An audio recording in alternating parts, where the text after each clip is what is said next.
Welcome to New Life Live with host and founder of New Life Ministries, Stephen Arterburn. New Life Live is dedicated to transforming lives one at a time, thanks to the giving hearts of you, our listeners. Our goal is to provide you with wisdom from God's Word to give you hope and help in life's hardest places. If you have a question you'd like to ask today, our phone lines are open. Call 1-800-229-3000. That number again is 1-800-229-3000. Now here's Steve. Hello, it is not Steve, it's Becky Brown, and I'm so glad to be here with you, and I'm glad you tuned in, and I know that you will find some help and hope today. That's what our hope is for you.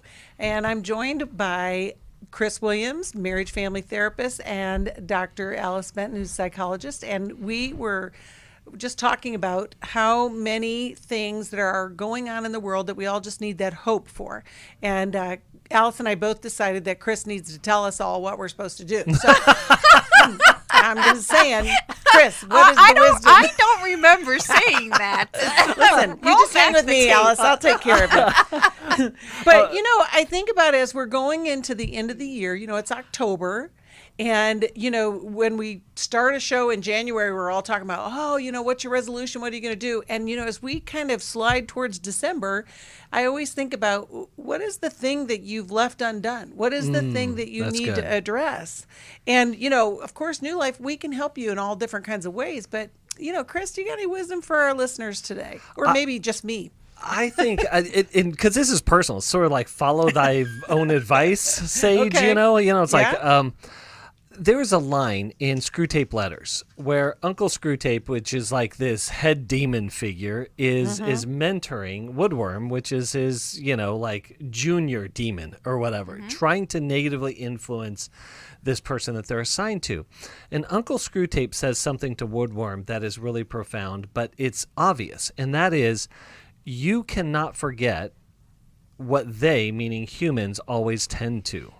And that is what their bodies do affects their soul.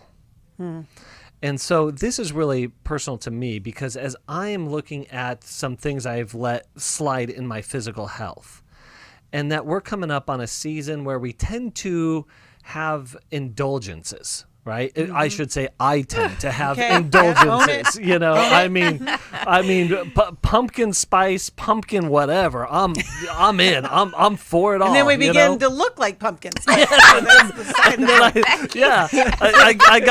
got a little bit of a pumpkin belly going on right now. And but the truth is how I'm treating my body, how I'm treating myself, it all works together. God has created us as a total being. And so I can't expect to mistreat my body and feel good. I can't expect to put bad caloric intake, whether that be food, whether that be information, whether that be entertainment, or obviously are harmful sin patterns and expect something to be good. So I think for me, and I actually went to the doctors this morning, is that it was such a reminder that regardless of the season I'm coming up in, a investment in my health, again, helps not just me, but it helps me show up for the people around me. So if you're like me and you're looking at all of the holiday treats, the specialty coffee drinks, the food, the carb loading, all of that, and it's a time to indulge. Let's instead have a end of a year resolution and say, no, it's time to invest well. And I think also paying attention to why you're using those things as opposed to whether it's, you really are hungry or maybe you're tired, maybe you're lonely, what are you using substitutes and we for? need to come back to that because there's a huge connection there. But yeah. That's right. Well, we are so glad you're here, both you and Alice, because you're both wise. And we're going to answer some questions from our callers. And, New Life exists to help people find their new life. There is always hope, and we have help so that you can find that hope. We've got some workshops coming up. We've got resources. We've got counselors across the country that can help you find your new life. We will be right back. My husband's been addicted to porn since he was 10 years old. I found out about 9 months into my marriage that he has a porn addiction. My name is Shelly Martinkus, and I want to personally invite you to the Restore Workshop. If you have been affected by betrayal, it might be that your husband has been looking at pornography, it might be an emotional, physical affair. I would love for you to come join us. Restore has empowered me and has given me the tools to work through my anger, work through my pain, work through my confusion, and help me realize that I am worthy. Being here and being surrounded by people who get it has given me my power back. Please don't hesitate. Pick up the phone, call 1-800-NEW-LIFE. I would love to see you there. The Restore Workshop is coming to Washington, D.C., November 12th through the 14th. To register or to find out more, call 1-800-NEW-LIFE or go online to newlife.com. Thank you, Restore. You have changed my life forever.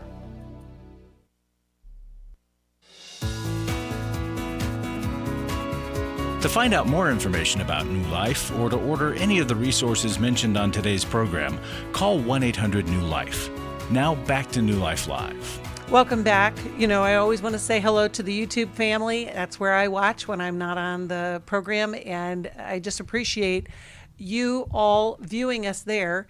But also, I want to encourage you, if you haven't already subscribed, hit that subscribe button. And what about sharing it? You know, maybe if you share that with a friend, or, you know, not that you're going to be directly saying, hey, I think you need to listen to this, but you never know what a difference it'll make in the lives of so many people. So we just encourage you to check us out on the YouTube channel, as well as all the socials. You know, we're on Facebook and Instagram and all that kind of thing. And it can be real encouragement in those days when you're scrolling and you're having envy or maybe jealousy, or maybe getting a little depressed because you're looking at the highlight reel of everybody's life. There will be some truth that will be presented, and some, you know, some of it is kind of funny, but we're there for you, and we want to encourage you to check it out. Now, we're going to continue that conversation that we started at the beginning. Chris or Alice, who wanted to say something? Well, I'll say something first. Someone the other day came up to me and they were mentioning something on my Instagram or Facebook, and they were like, "Man, I really want your life." And I'm like, "Whoa, whoa, whoa, whoa! You want my Instagram life? Guess what? So do I, but that's not it. You know, that medium, and we talked about this in a previous show, but that medium doesn't get into the details and nuances. Mm-hmm. It's why I have actually an honest struggle with Twitter, is because so much is lost in what can't be expressed in that limited amount of characters, and including face-to-face communication, nonverbals, all of that sort of thing. So with that said, is that when we're talking about our stress levels, and we're talking about trying to find relief from stress, I want you to ask yourself this question: does going to Facebook, Instagram, TikTok, Twitter, whatever it may be for you, does it ultimately relieve your stress? Now, it could distract you from your stress, but does it actually solve a problem? And this is really important, because I was talking about food before. Is food, you know, the pumpkin spice cake makes me feel good, feel full in the moment. But am I using it to solve a problem that it can't solve? And that becomes the heartbeat of all addictive processes, is it makes me feel good, but it doesn't solve a problem. Well, now you're meddling, because all of us have that issue, right? It's like there's always something that we're turning to that isn't going to fulfill us. And, you know, and that's where the challenge is, especially if it's pumpkin spice flavored. I mean, exactly. Well, and the cake and the time on social media do give us a dopamine spike where we feel a burst of pleasure. And so that does provide an emotional and even a physical relief. But what we see long term, especially if we spend significant amounts of time on social media, which is really just more than 2-3 hours a day, is significant. And a lot of us are constantly connected. Right. It actually prolongs the process of cortisol being metabolized in the body. And cortisol is a stress hormone. So when we face stress, our body naturally reacts to deal with the stress. Well, we don't feel good when we have high levels of cortisol in our body. The dopamine can kind of cover up that feeling for a little while.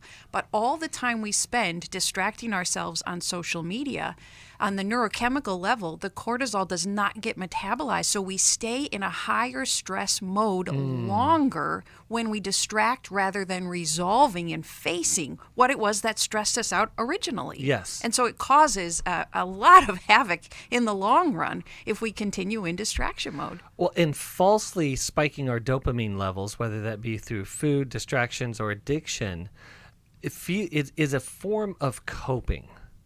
But I think that there's a really important distinction here. Coping and caring are two different things. Self-care or others' care or God care is about solving a problem that needs cared for. Coping is just masking the symptoms to kind of get through it.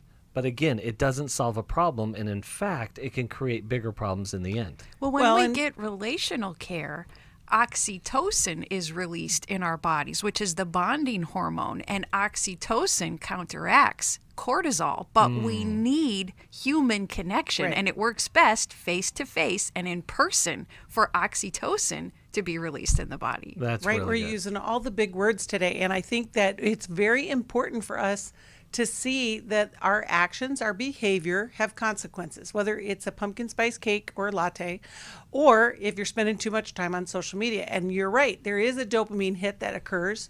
That's what addiction is all about, right? It's an illegitimate means to a legitimate need. That's exactly right. We're going for connection, and, but right now we're going to connect with a caller. It's Jacqueline, who's calling us from Detroit. I love Detroit. Thanks for calling, Jacqueline. How can we help you today?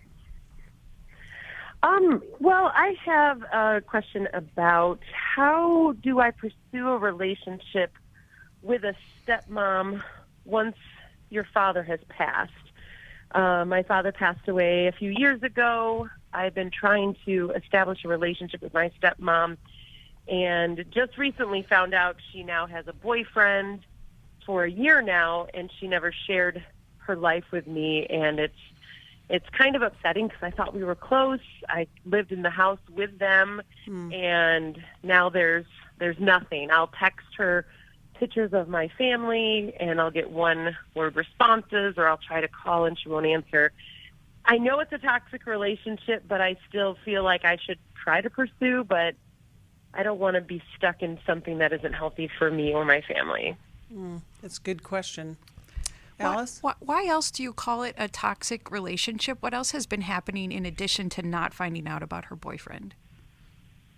Well, ever since my father did pass away, she wasn't a very nice stepmom. She wasn't kind. Just always kind of felt like she was in competition with me and my sister growing up, and so when my dad did pass, she didn't give us anything of his. Not that we wanted anything, but even just pictures or memories would have been nice. Wow. and just real distant. So, and I've known she's always been this way, and I've accepted it over time. But I just, what else should I do, or should I just cut ties altogether? Where else in your life do you get a healthier mother relationship? Do you have one with your own biological mom? Yes. So that's pretty healthy, and she's a great lady. So yeah, my dad had an affair with my stepmom over 30 years ago. So this is kind of how it started. So yeah, so I have a healthy relationship with my real mom. And now that my dad has passed, it's just, do you continue that relationship? And you know, when you think about pulling back from your stepmother, what are the holdups for you about doing that? What do you think would be wrong with disconnecting from her more? You mean, what are some issues if I disconnect? Yeah. Yes. What? Nothing. I just thought that's what you're supposed to stay in. Your family, or you know.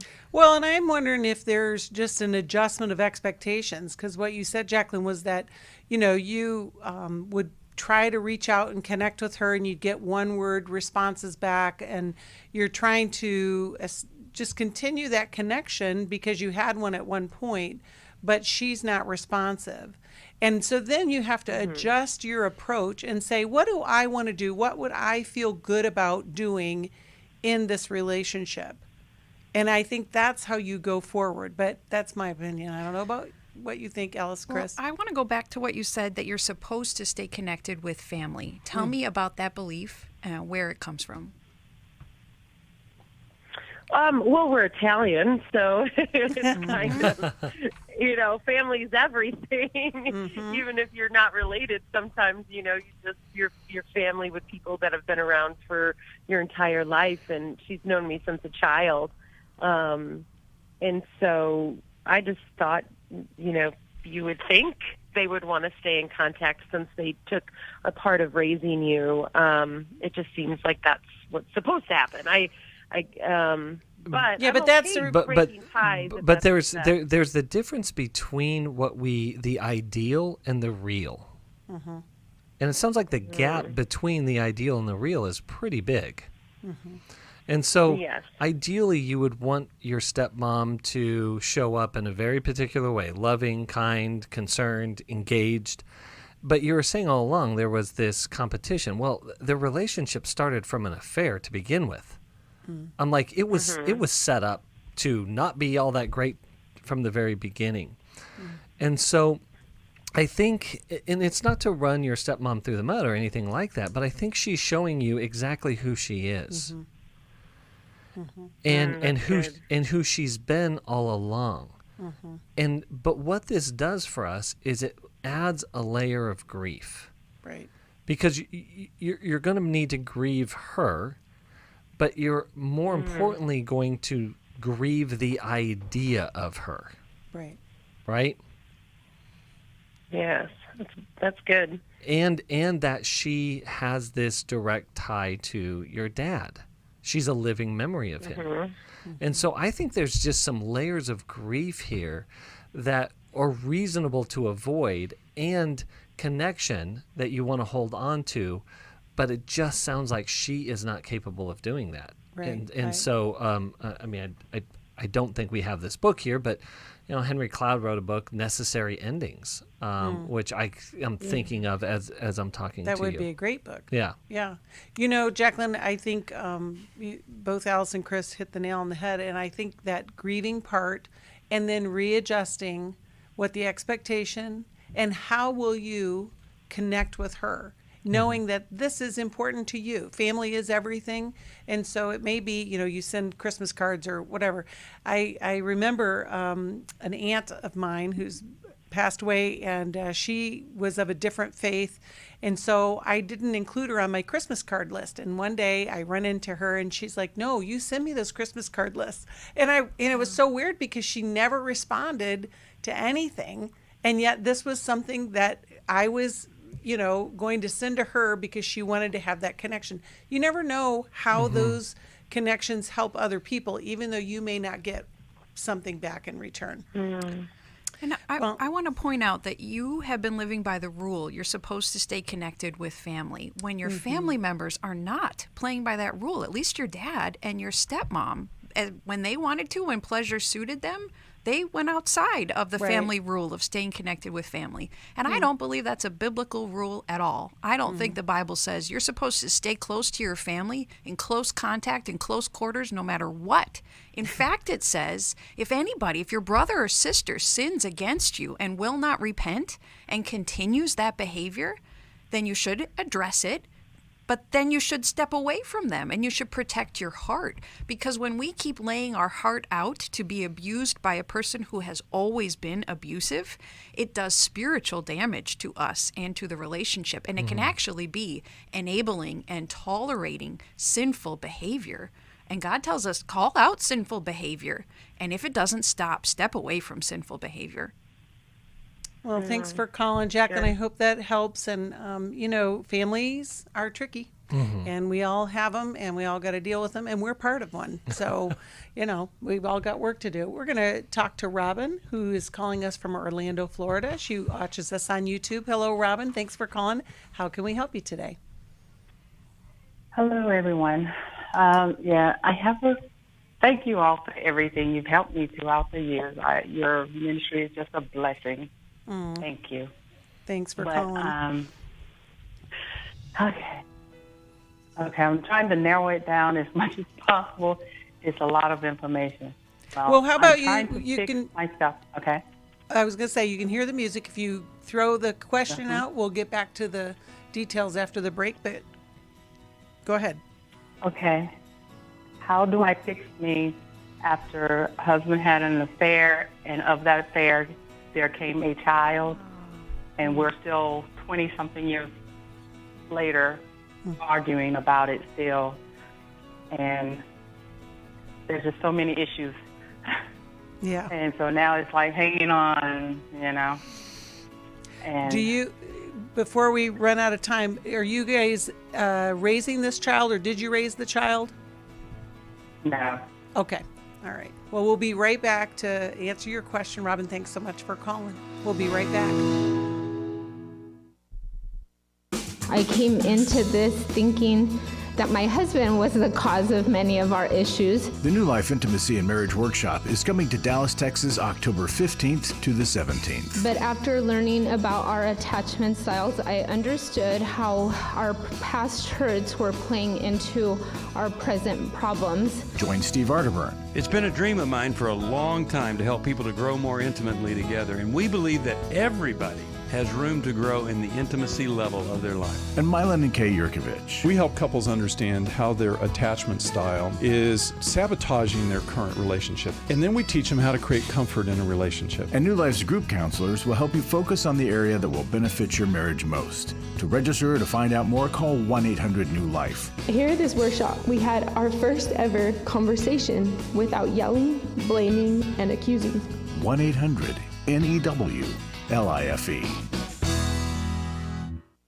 Hi, this is Steve Arterburn, and for 30 years, New Life has been the most trusted name in Christian counseling. Your ministry has saved my life. If you struggle with emotional hurt, family or marriage problems, the pit of depression, or the pain of addictions, we can help. I'm down 100 pounds now from what I was. You guys are awesome. You are a blessing to America. Our treatment programs provide clinically appropriate solutions from licensed professionals, all in the biblical framework. I have had problems with alcohol. I think God has ordained this place to be His. You don't have to be a prisoner of your pain. Help is available at 1-800-NEW-LIFE. She tells me that I'm a new man, and I feel like a new man. It worked for me, and it can work for them too. This time it is different. If you're ready to take the first step toward genuine spiritual and emotional healing, please call us today at 1-800-NEW-LIFE. God can open the door to a better tomorrow right now. Call 1-800-NEW-LIFE.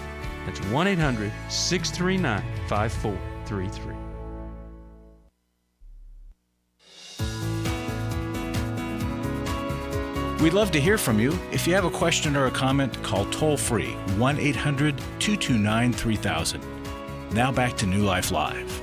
Welcome back. We just began talking to Robin. Oh, well, where did she go?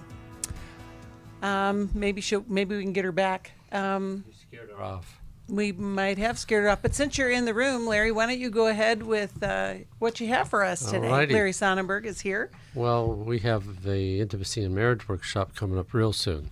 Mm-hmm. And it's not too late. You can still sign up. And let me read somebody's testimony so you know why you might want to do that. This was a life-changing workshop. Coming to understand our different love styles has helped us to get each other more, and it has given us a place to start over. Now understanding each other's different upbringings have impacted us as individuals. What we bring into our marriage, I wish we had this important information from the beginning of our dating 20 years ago. We will be eternally grateful for this organization, as hard and as painful it is to look in the mirror and take responsibility for our own actions and hardened hearts, what we both contribute toward the dysfunction of our marriage. It's all worth it. We're leaving this weekend with new perspectives about each other and will continue to seek counseling. This weekend has given us hope in our marriage. Yeah. So, folks, it's wonderful. It happens every time. Well, and this actually ties into Robin's call. How do we work through really, really painful events in our life and in our marriages. And many times, if you grew up in a home like mine, you'd never learn to have a critical conversation. Right. You didn't learn how to go into conflict and hurt and pain in a way that was heard and understood and can resolve itself actually to deeper connection. And so intimacy in marriage, I mean, if you've never done the comfort circle, for goodness sakes, I mean, it is an incredible tool. The point is that we want to make this as accessible to everyone who can possibly use it and need it. But we need your help to be able to do that. Absolutely. A gift of any size will be appreciated. Monthly gift through Club New Life will be appreciated. Donating that stock and all the money you made the last couple of years would be appreciated. There's so many ways to give, and we just want to know that it's used for a lot of good things, and the Holy Spirit's doing quite a work through New Life. So thank you very much. Thanks. Becky asked a convicting question recently, which was, have you worked to improve your marriage this year? And when she first said that, I thought, gosh, I don't know that I've done anything new to improve my marriage. I've just done some of the good things we've always done that keep the marriage where it is. Not too late to sign up, Alice. Well, I'm convicted. And I want all of you, too, to think about that. Have you done anything specifically to improve your marriage? And if not, this might be just the ticket. Well, and I want to jump on what Larry said, since you jumped on what I said. What have you given to this year that has made a difference in your life? That's exactly right. And if New Life has made a difference, today's the day. You can give us a call or go to newlife.com. But right now, I want to go answer a call. Thank you, Larry, for coming in. And Margaret's calling us from Los Angeles, California. She listens on Sirius XM. Hi, Margaret. How can we help you today? Oh, and the phone is gone. Okay, well, we are just going to pray over that. And I'm telling you, that is one of those things that we struggle with sometimes, technology, and therefore, we'll just carry on. Can we go back to talk about, I think we got enough of Robin's question to be able to address it, especially for all of you couples who experienced an infidelity at any level years ago, and you have spent perhaps decades surviving, more or less, surviving the damage that did to the relationship, but you're still stirred about it, and the hurt is still present day hurt for historical pain. Well, the problem with betrayal trauma and what affairs do is you're being harmed outside of your own awareness, right? So you think life is going by just fine, or you may have a hunch that something's off, but as you're being betrayed, you don't know that it's happening. Right. The impact of that is then everything becomes unsafe. The whole world becomes unsettling at that point, and that is a profound trauma that definitely needs a healing process. And I think with that, we have Margaret back. Margaret, are you there? Yes, I am. Thank you. I'm glad you called back. No, that's okay. That's what we're here for. We're here to help. How can we help you today? Well, I've listened to you for probably 30 years, and I've called in before about a different topic, but today I need some information. I've been diagnosed with borderline and PTSD. Okay. And I'm no stranger to the psychological world, the counseling world. I've been in counseling for probably 40 years, off and on. My background is I have a lot of sexual abuse and other traumas. So I'm having a hard time figuring out how to handle this. Yeah. Because with me, it's my relationships are all destroyed, and and I knew something was wrong, but I knew something was wrong back when I was in elementary school, and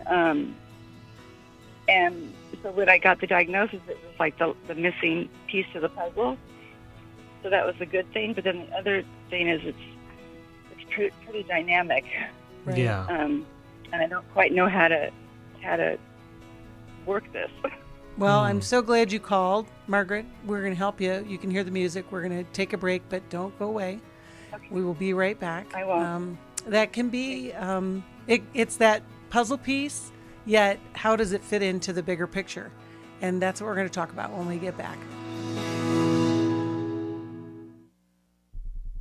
My husband's been addicted to porn since he was 10 years old. I found out about 9 months into my marriage that he has a porn addiction. My name is Shelly Martinkus, and I want to personally invite you to the Restore Workshop. If you have been affected by betrayal, it might be that your husband has been looking at pornography, it might be an emotional, a physical affair. I would love for you to come join us. Restore has empowered me and has given me the tools to work through my anger, work through my pain, work through my confusion, and help me realize that I am worthy. Being here and being surrounded by people who get it has given me my power back. Please don't hesitate. Pick up the phone, call 1-800-NEW-LIFE.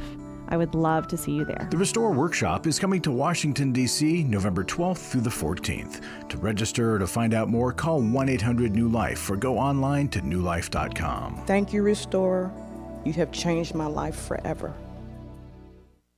I was really living a very anxiety-filled life. I did go to Take Your Life Back. That's why I continue to support the ministry with the hope that not only am I helping my own situation, that I'm helping others as well. You can help New Life Live stay on the air by joining Club New Life today. When you sign up to support us monthly through Club New Life, we'll send you the New Life member thank you gift of the New Life Journal, 100 Days of Peace, 7 Ways to Choose Healing, Growth Has No Boundaries, a Restoration Bible, and a New Life grocery tote to hold it all. Plus, there are ongoing benefits, like access to the Club New Life video library, the monthly Club New Life CD or download, quarterly resources, free shipping on purchased resources, and discounts on workshops. Call 1-800-NEW-LIFE. That's 1-800-639-5433. Support Club New Life, and together we can help hurting people find help and hope in life's hardest places. Call 1-800-639-5433 to join Club New Life today.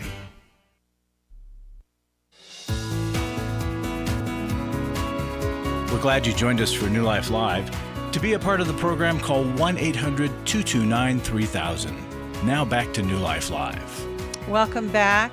We're talking with Margaret, who just had a pretty important diagnosis. And while I hear you are relieved, at the same time, it kind of opens up a whole lot of other things. What do I do with it? And so let's hear from Chris and Alice, Margaret, and see what they have to offer you.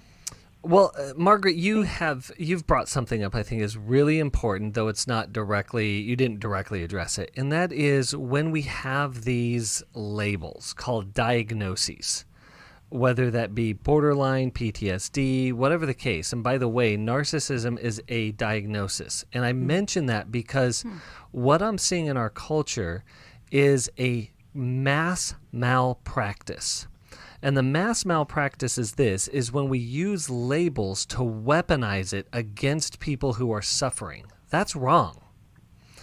But these are diagnoses used in professional settings to help us understand a group of conditions that we're struggling with to really help people. It is used as a tool to help people. If it's ever used as a weapon against people, that is the malpractice of our diagnoses. And so I just want to clarify that, because I am so glad to hear that you had a description of something that gives you understanding and a sense of, oh yeah, now this all makes sense to me. Mm-hmm. And what makes sense to me is that you're struggling with it because of what happened to you when you were very young, and that your early childhood abuse disintegrated you. It separated you from yourself. It made your body unsafe for you. And so, Margaret, the now what, I think is the now all along, is not how do you repair relationship with other people, although that will absolutely be a part of it, but how do you continue to repair relationship with yourself?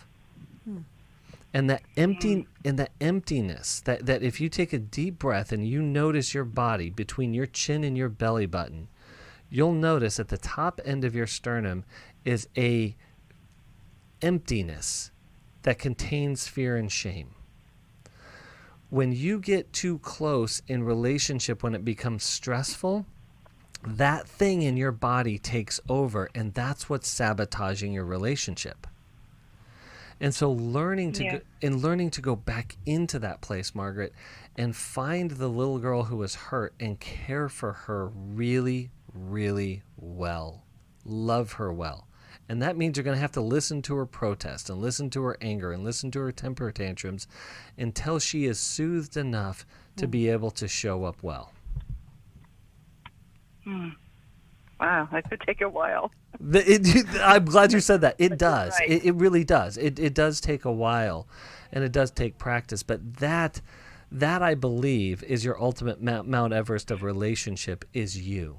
And that little girl that was hurt inside of you and who stole things away from you, the people in your life who, through evil and their own evil, stole what was most sacred to you, and that is your safety as a little girl. Margaret, do you feel any embarrassment or shame about the diagnosis you've received? Not really, but I'm not, telling certain people that I have the diagnosis because of where they're at. I'm very in tune with counseling and feelings and working things out, and I've had a lot of therapy, and I've come a long way, but not everybody is where I'm at, and so I don't want other people to judge me because of this diagnosis. And are there people close to you that you wish knew you at this level, but they're not safe to reveal this to? Yes. Would you name one relationship that most affects you that you can't tell them this because they'll judge you? I don't know that she'll judge me, but I can't take the chance, and it's my daughter. Oh, I'm so sad to hear that that's your answer, because of how heavy that must be for you in the disconnection with her. Yeah, it's been a disconnection for 15 years, and it's devastating. And is she unwilling to be in relationship with you at this point? No, we're in a quote unquote relationship, but it's very shallow. Well, she's not there for me. I'm having health problems, and she doesn't seem concerned about that, and nobody in my family does, except for my husband. But I think part of it is that I've always been the strong one, and so they don't know what to do with me. Right. I've learned in past instances that people don't know what to do with me when I'm not the strong one. So, Margaret, I want you to think and pray about something, that because you are the strong one, I would guess it's both been unsafe and frightening to be vulnerable with the people around you, your daughter included. And although you might not share the name of the diagnosis with her or the details of it, any willingness on your part to share a little bit of your brokenness and your difficulty in relationship might lower the defensiveness of your daughter. And it's worth thinking and praying over. And I'd have you talk with your husband before you do it, since he knows the details of the relationship. But so, go ahead. I have a question, Margaret. Do you have people who are in your corner? Do I have people who are in my what? In your corner, in like for you. Not my husband. That's about it. Really. Which is pretty amazing. It's great that you have a spouse that you feel supports you and is an advocate for you. Yet I'm sensing that he still can't hear all of what you need him to hear. Well, I'm trying to vent a lot with him, and I tell him, I say, he says, I love you. Even if I knew about this when I married you, I would have still married you. And I love you no matter what the label is, and I'm there for you no matter what. But I said, but I need other people. Yes. Right. Yes. Right. Well, and that's the reason. Right. Yes. That's the reason why I asked, and I wondered what if something happens to him. Right. Well, and that's why I asked that question, because of there is also a need for group connection. Absolutely. There are groups that you can be part of, that you can learn how that connection can work other than with your spouse. But, you're not alone, Margaret. This is a new journey. You've got some new information. But I think that there's got to be a place where you connect in a group that will help you practice some of these new ways of connecting with people that will then translate over into other relationships. It was a relief for me, Margaret, to learn from Milan and Yerkovich that the diagnosis of humanity is broken, and we all have different versions of broken, but we all are.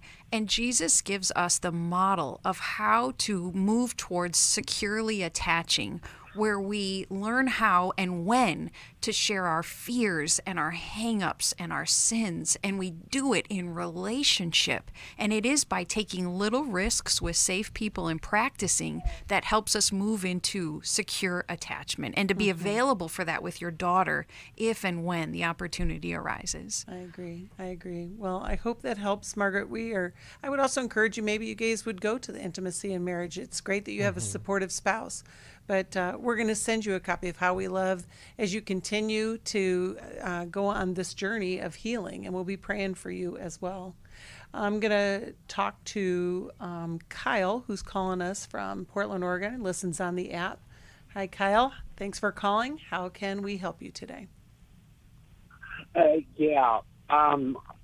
First things first, I was referred to you by Back to the Bible yesterday, and I suffer from moral injury based on some physical and sexual abuse I suffered as a child. How can we help you today then, Kyle? What would your question be?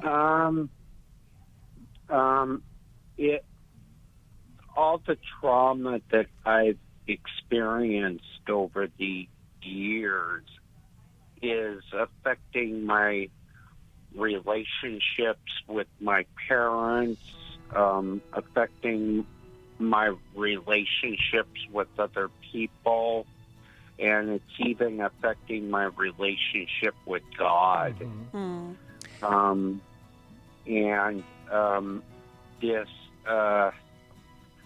I call it a moral injury. It's like I've got a lot of madness in me sometimes. And Kyle, it's a soul injury. It goes down to the very core of who you are, and that's why you're experiencing some of this chaos and fear that acts itself out in relationship. And so I want you to have that awareness, because we're going to go to a break right now, and when we come back to it, we'll help you find some solutions to work through that chaos. We'll be back. For most of my life, I've been dealing with an opiate addiction. Why is opioid addiction quickly becoming one of our nation's biggest killers? Maybe it's because it isn't only those who are addicted who are in denial. We did what I see so many parents do, is it can't be an addiction. There's something medically wrong. It's impossible to solve a problem when you don't know what you're up against, and families will try to find any explanation except the one that will put them on the right path. Alcoholism and drug addiction is a family disease. It doesn't affect just the individual. If someone you love is abusing painkillers, know what you're up against. It's time to admit its addiction and seek treatment. Call us today at 1-800-NEW-LIFE. We have partner treatment centers around the country. Call 1-800-639-5433 or visit us online at newlife.com. We just made a decision. We will do whatever it takes. 1-800-NEW-LIFE. Hi, this is Steve Arterburn, and for 30 years, New Life has been the most trusted name in Christian counseling. I'm an addict, and I'm trying to get God in my life again. You seem to be able to get to the crux of a problem quickly. Our Christ-centered treatment programs can help you break free to embrace all that God has for you and your family. I just want to thank you guys for bringing me to a relationship with Jesus. There really is help for marital problems, depression, addictions, panic attacks, and feelings of hopelessness. I came back with so many tools to help me prepare myself to fight this struggle and this battle that I have every day. You can start living again today, living the life God intended for you. Help is available at 1-800-NEW-LIFE. They did care, and they did follow up very lovingly. And it made all the difference in my life. Call us at 1-800-NEW-LIFE. Someone who cares is waiting at the other end of the phone. God can open the door to a better tomorrow right now. Just call us at 1-800-NEW-LIFE. 1-800-639-5433.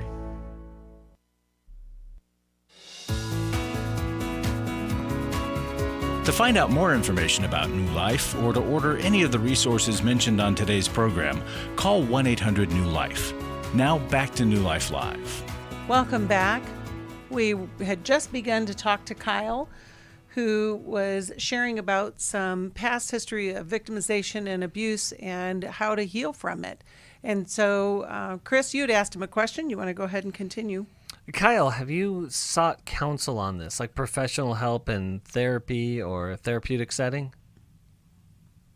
I have. I'm no stranger to therapeutic environments. Oh, good.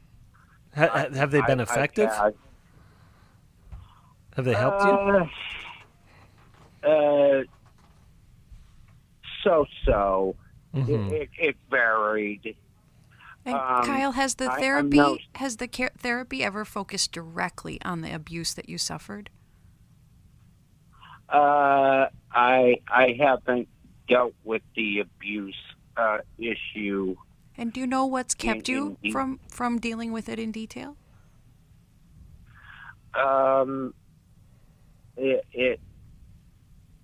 It's a long story, but in terms of first things first, I'm no stranger to the therapeutic environment. I've been diagnosed with things like OCD. Kyle, even though you've been in therapy for a host of things, it sounds like, when we have very painful parts to our life and story that we hesitate to address, and there are a lot of legitimate reasons to hesitate. It's scary, it's embarrassing, it's shameful. There might be parts that you don't recall. You might feel overwhelmed at the idea of addressing it. But God's prescription for healing that kind of horrific abuse that you went through is bringing it into the light of relationship. And it's confessing, yes, even the details of the story in that safe environment with a therapist who can gently help draw the story out of you and pursue your story.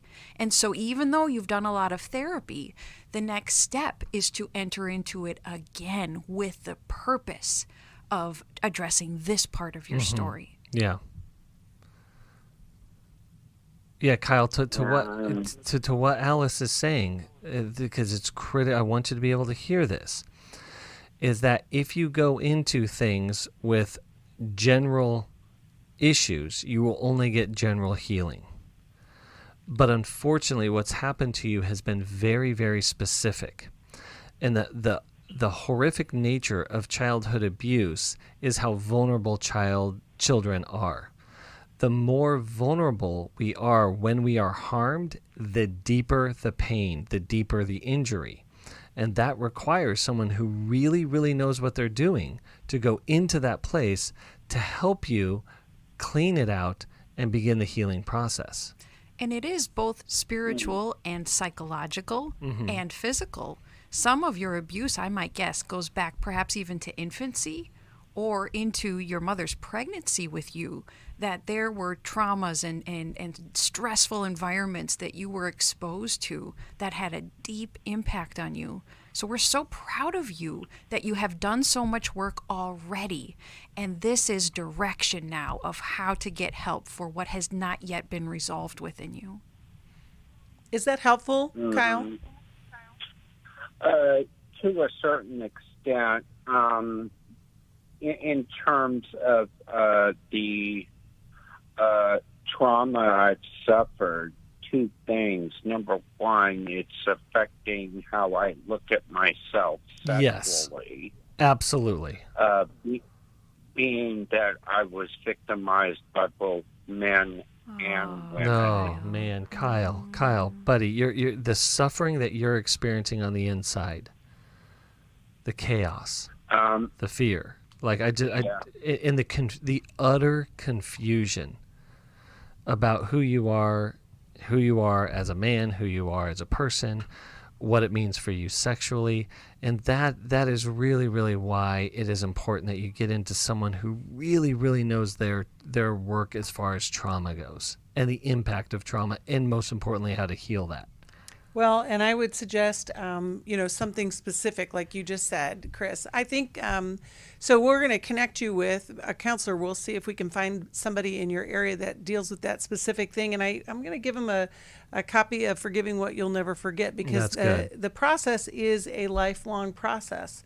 We're going to go to our final call real quick. I want to get to Holly, who's calling us from Phoenix, Arizona. And she listens on the app. Thanks so much for waiting. We just got a couple minutes, but I wanted to get to your question. Thanks for taking my call. I wanted advice on whether I need to end a relationship or come to terms with something that needs to change in my life. And let me give you a quick background. I'm 35 years old, and I'm an only child. And when I was a junior in college, my parents were killed in a car crash. Oh, my goodness. So it was a very, very rough time in my life. I felt very alone. We don't have much extended family. I'd been dating a guy at that time for about 9 months. Great Christian guy, great family. And his family just really stepped in and took me in at a time where I was just broken. After graduation, we got married, and things were going really well. We started our careers, thought we were going to wait till our 30s to have kids. But when I was 29, he had an affair and left me for a coworker. So I was 30 and divorced and felt more alone than ever. His parents were extremely devastated. That's not how they raised him, and they fully supported me. They really helped me get on with my life. I did 3 years of a lot of grief work and betrayal work, and got to a place where I felt like I was ready to start dating again, because I want to have kids, and I know the clock's So Holly, tell us about the relationship you're in now and why you're questioning it. Yeah, so my question is, I've been dating somebody for about 8 months, and it seems like it could be pretty serious, but he thinks that I should not have any type of a relationship with my ex-in-laws. He thinks that since we don't have kids holding me to them, that it's not healthy, that I need to move on from that. And these people are just such an important part of my life. Hold on. What is he afraid of? He thinks that it's my way of holding on to my ex, like keeping in touch, or I don't know, and I don't know whether. Are you in communication with your ex-husband, and is he pursuing reconciliation with you? No.